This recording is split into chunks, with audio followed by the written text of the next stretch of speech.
Hello everyone, हमने class +1 के section A का रिवीजन जो है सेशन वो शुरू किया हुआ है, जिसमें हम ऑलरेडी 6 चैप्टर्स कर चुके हैं। तो आज हमने हमारा 2 चैप्टर्स जो रह गए हैं 7th और 8th, उन दोनों की हम रिवीजन करेंगे। 7th चैप्टर जो हमारा है, let's start with the 7th chapter. This is जो 7th चैप्टर अपना है, this is the name of the chapter is water a true elixir. सबसे पहले आपको चैप्टर का नेम और साथ में ऑथर का नेम लर्न करना है। Name of the author is doctor DV Jindal. First question भी यही है, ऑथर का नेम है। Second question is what is the basis of all life. तो इसका आंसर है water. Water is the basis of all life. सारी जिंदगी का जो आधार है वो पानी है। नेक्स्ट क्वेश्चन है what great role do forest play in case of water. Water के केस में जो फॉरेस्ट है वो क्या रोल प्ले करते हैं? तो दे यहाँ पे फॉरेस्ट के लिए लगाया है। They help in the conservation of water. Water की कंजर्वेशन में जो फॉरेस्ट है वो हमारी हेल्प करते हैं। नेक्स्ट क्वेश्चन है what did the people in ancient India believe about the forest. Ancient India में, पुराने भारत में जो लोग थे वो इंडिया के बारे में फॉरेस्ट के बारे में क्या सोचते थे? दे बिलीव्ड, वो सोचते थे that forest were the mothers of rivers. Forest जो है वो रिवर्स की मदर्स हैं। नेक्स्ट क्वेश्चन है what is known as the food bowl of India.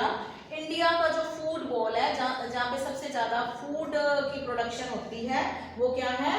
हमारी स्टेट है खुद की, the state of Punjab. Next question है what did the when did the Indus valley civilization flourish. Indus valley civilization थी वो कब फ्लरिश हुई थी? तो this is about 5000 years ago. Next question in the matter of water which are the worst affected district of Punjab. अगर हम पानी की बात करते हैं तो पंजाब में कौन से ऐसे डिस्ट्रिक्ट्स हैं, कौन से ऐसे जिले हैं वो जो कि सबसे ज्यादा अफेक्टेड है? तो इसमें जो डिस्ट्रिक्ट्स के नाम है वो एक है संगरूर और मोगा। सबसे ज्यादा अफेक्टेड का क्या मतलब है कि ये दो डिस्ट्रिक्ट ऐसे हैं जहां पे पानी है वो नीचे, बहुत ज्यादा नीचे जा चुका है। हम अगर पहले मुझे अभी भी याद है कि जब हम छोटे होते थे, कोई तब हैंडपंप होते थे, हैंडपंप लगाते थे तो बहुत जल्दी पानी आ जाता था। फिर धीरे धीरे जैसे जैसे बड़े होते गए तो जो आते थे हैंडपंप लगाने के लिए मिस्त्री वगैरह, वो फिर पानी जब नीचे से निकालते थे तो काफी उनको टाइम लगता था। और अब और भी ज्यादा धीरे धीरे टाइम लगने लग गया। उसका कारण यही है कि पानी का जो स्तर है, पानी जो है वो नीचे नीचे जा रहा है। तो पानी के लिए जो वर्स्ट अफेक्टेड डिस्ट्रिक्ट पंजाब की अपन बात करते हैं तो वो संगरूर एंड मोगा है। But takes the major share of water in Punjab. Punjab में जो पानी है सबसे ज्यादा कहाँ यूज होता है? मेजर शेयर पानी का कहाँ चला जाता है? तो राइस व्हीट क्रॉपिंग सिस्टम में। राइस और व्हीट, आपकी चावल और अनाज की हमारी जो व्हीट की खेती होती है उसमें चला जाता है। What technologies are related to soil and agronomical management. आपको सॉइल मैनेजमेंट करनी है और एग्रोनॉमिक मैनेजमेंट करनी है। दोनों की मैनेजमेंट के लिए कौन सी जो टेक्नोलॉजीज हैं वो यूज हो रही है? सॉइल मैनेजमेंट का मतलब है कि सॉइल कैसी होनी चाहिए, आपको फसलें उगानी है, किस तरह की सॉइल में आप क्रॉप्स को उगा सकते हैं। एग्रोनॉमिक खेती से रिलेटेड है कि खेती कब करें, कैसे पानी उनको दें। तो इसके लिए क्या मैनेजमेंट है, टेक्नोलॉजी में आई है? तो एक तो planting and transplanting time of crops, ये आ गया। प्लांटिंग कब करनी है, ट्रांसप्लांटिंग कब करनी है क्रॉप्स की, यानी कि क्रॉप्स को कब बीजना है, कब उनको काटना है। एक तो ये है। दूसरा है and new irrigation methods. Irrigation मतलब फसलों को पानी देना। पानी देने के कौन कौन से नए मेथड हैं? जैसे ड्रिप इरिगेशन आजकल होती है। तो इस तरह से ये जो है न्यू टेक्नोलॉजीज हैं। इरिगेशन के न्यू मेथड है और planting and transplanting time of crops. What is the true elixir of life? ये अपना चैप्टर का नाम भी है, water is the true elixir of life. उसके बाद fill in the blanks है। 97% of the water is dash ocean water which we cannot drink. ये आपको ऊपर वर्ड्स हैं जो दिए हुए हैं, इनमें से आपने फिल करने हैं। तो 97% ऑफ वाटर जो अपना है वो कौन सा ओशन वाटर है जिसको हम पी नहीं सकते हैं? पूरी अर्थ में जितना भी पानी है उसमें 97% जो वाटर है वो सॉल्टी है, वो नमक वाला पानी है जो पिया नहीं जा सकता है। The groundwater dash are going down by 60 centimeter every year. The groundwater levels, groundwater का जो लेवल है वो क्या है? हर साल 60 सेंटीमीटर जो है वो नीचे जा रहा है, तो ग्राउंड वाटर का लेवल, तो ये कई बार किसी और वे में भी आ जाता है कि डैश सेंटीमीटर एवरी ईयर नीचे जा रहा है, 60, 50, 40 ऐसे वो ऑप्शंस दे देते हैं। तो right answer would be then 60 centimetre. और अगर यहाँ पे ग्राउंड वाटर का लेवल, यहाँ पे लेवल आंसर आएगा। Presence of dash up to 10 mg per litre renders it unfit for drinking. पानी में, पर लीटर पानी में अगर 10 mg क्या हो जाए तो वो पीने के योग्य नहीं रखता है। तो nitrate, nitrate is a chemical जो हम स्प्रे वगैरह करते हैं तो उनके थ्रू पानी में चला जाता है। तो यहाँ पे इसकी ऑप्शन आएगी presence of nitrate. Water is a dash of beauty and Joy. Water beauty and Joy का क्या है? सोर्स है। पानी के बिना कुछ भी संभव नहीं है। Dash is the foundation of food and life. पानी ही है जो फूड एंड लाइफ की फाउंडेशन है। तो इस right answer will be water. Next है ट्रू फॉल्स हमने लिखने हैं। Forest play a vital role in the conservation of water. तो ये है ट्रू, हम अभी कर चुके हैं। Civilisation generally grew on the banks of big rivers. बड़े बड़े रिवर्स के पास ही सभ्यताओं ने, पुरानी सभ्यताओं ने जन्म लिया था, सभ्यताएं थी। तो this is true, this is in the chapter, this line in the chapter.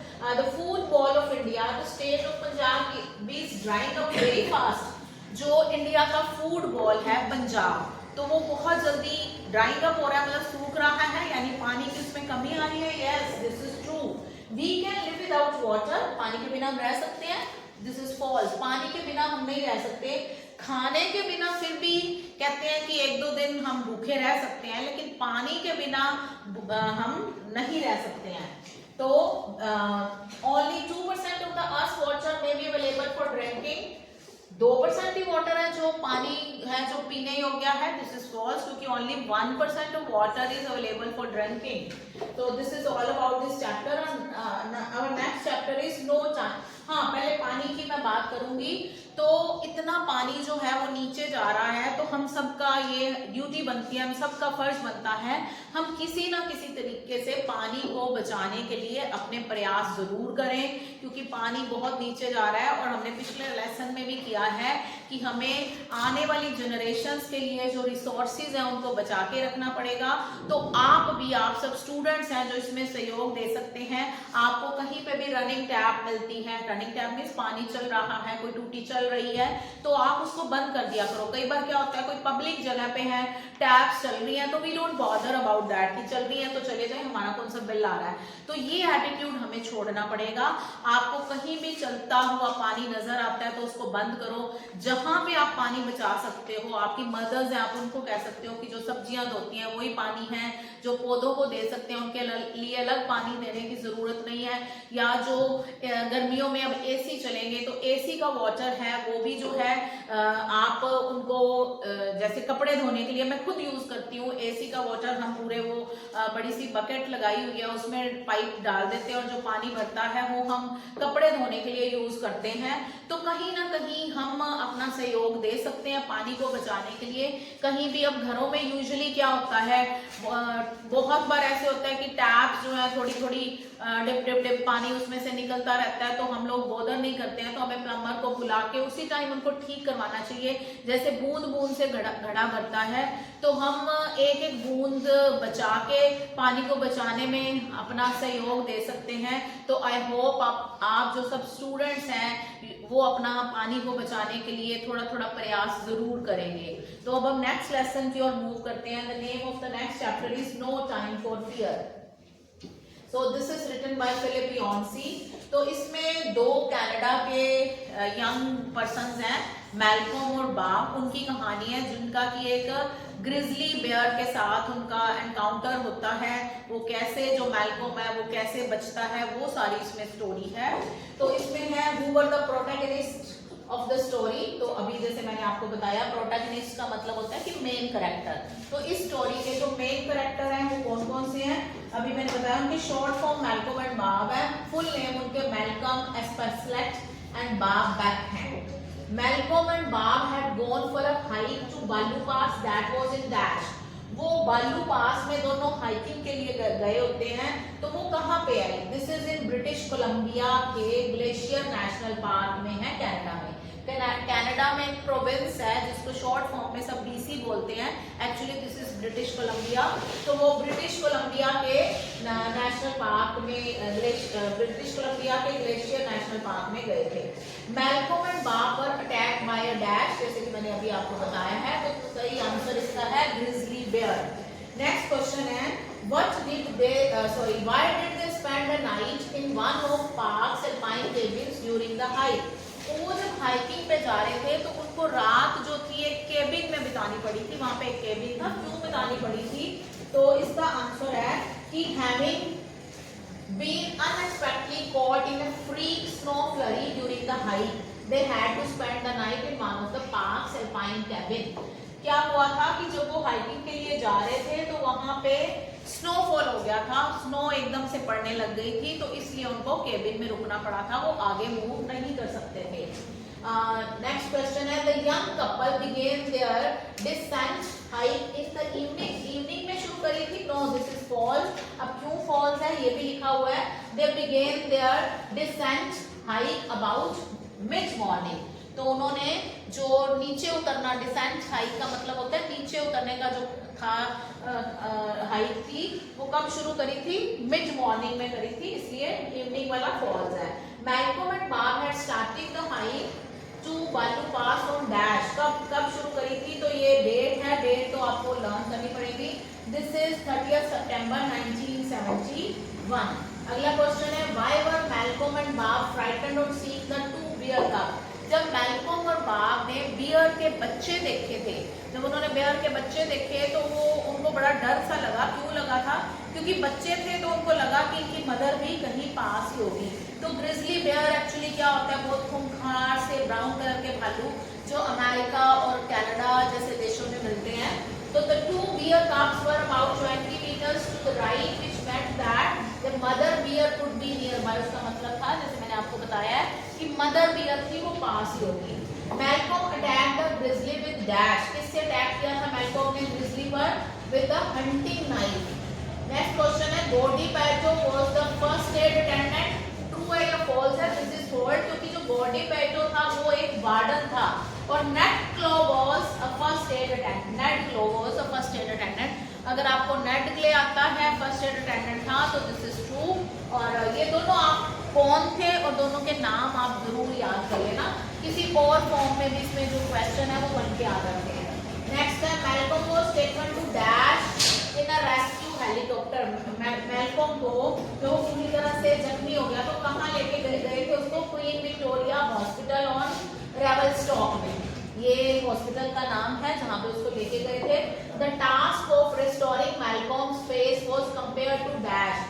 मतलब उसका मैल्कम का फेस इतनी बुरी तरह से जख्मी हो गया था कि उसको सब उसके ऑपरेशन करके उसका जो काम था उसको ऐसे था कि जैसे putting a jigsaw puzzle together. आप पजल खेलते हैं ना, उस जिग्सा पजल आता है, तो ऐसे लगता था कि उसके फेस के जो पार्ट्स थे उनको जोड़ा गया था। Malcolm underwent dash skin grafted operation. कितने उसके ऑपरेशन हुए थे? 41 स्किन ग्राफ्ट ऑपरेशन हुए थे। स्किन ग्राफ्ट ऑपरेशन क्या होते हैं कि यहाँ से मान लो उसकी स्किन चलेगी तो किसी और पार्ट से स्किन लेके ग्राफ्टिंग की गई थी स्किन की। तो 41 ऑपरेशन उसके हुए थे, वो इतनी बुरी तरह से जख्मी हो गया था। The encounter with the grizzly had reduced him to dash a freak. Freak का मतलब होता है कि उसकी शक्ल बहुत भद्दी हो गई थी, कि वो देखने मतलब नॉर्मल उसका फेस नहीं रह गया था। Who were Malcolm's? How were Malcolm's doubts whether Bob's love was true or not dispelled? Malcolm के जो डाउट थे कि बाब का लव ट्रू है या नहीं है, वो कैसे खत्म हुए थे? तो Malcolm's doubt were dispelled in January when he received a marriage proposal from Bob. तो मैल्कम तो हॉस्पिटल में था, बाब अपने घर चली जाती है, तो उसको लगता है कि now she is not in love with me. तो फिर उसका जो डाउट कैसे खत्म हुआ था? जब बाब उसको मैरिज प्रपोजल भेजती है। When, क्योंकि बाब को नहीं फर्क पड़ता कि उसका फेस कैसे, वो एक फ्रीक बन गया है, उसको कोई फर्क नहीं पड़ता। She shows her true love. When did Malcolm visit Bob? Malcolm बाब को when did Malcolm visit बाब को कब जाते हैं? तो ये डेट दी हुई है फरवरी 1972। नेक्स्ट क्वेश्चन है मैल्कॉम एंड बाब गॉट मैरिड, उनकी शादी कब हुई थी? तो उनकी शादी हुई थी 21 जुलाई 1973 को। Dash awarded Malcolm the Stanhope gold medal, तो ये रॉयल ह्यूमेन सोसाइटी लंदन, उन्होंने उनको अवार्ड दिया था मैल्कॉम को। Why was Malcolm awarded the Stanhope gold medal, क्यों दिया था? Malcolm was awarded the Stanhope gold medal for performing the best deed reported that year in the entire Commonwealth, पूरे Commonwealth की जो कंट्रीज हैं उसमें से सबसे जो ब्रेवरी वाला काम था वो मैल्कॉम ने किया था। Name the other two organization that awarded Malcolm for his bravery, और कौन कौन सी ऑर्गेनाइजेशन थी जिन्होंने मैल्कॉम को उनकी ब्रेवरी के लिए अवार्ड दिए थे?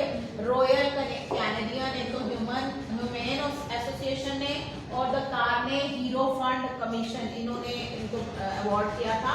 And the last question is Bob had married Malcolm out of a sense of obligation, Bob ने मैल्कॉम से शादी उसको ऑब्लाइज करने के लिए की थी? No, she was in true love with Malcolm, तो दिस इज फॉल्स। तो ये आपके जो 5A के जो चैप्टर हैं वो सब खत्म हो गए हैं, तो आपने इनको अच्छी तरह से लर्न कर लेना है। तो उसके बाद हम नेक्स्ट पार्ट के जो ऑब्जेक्टिव टाइप क्वेश्चन है वो शुरू करेंगे। Thank you so much, have a good day.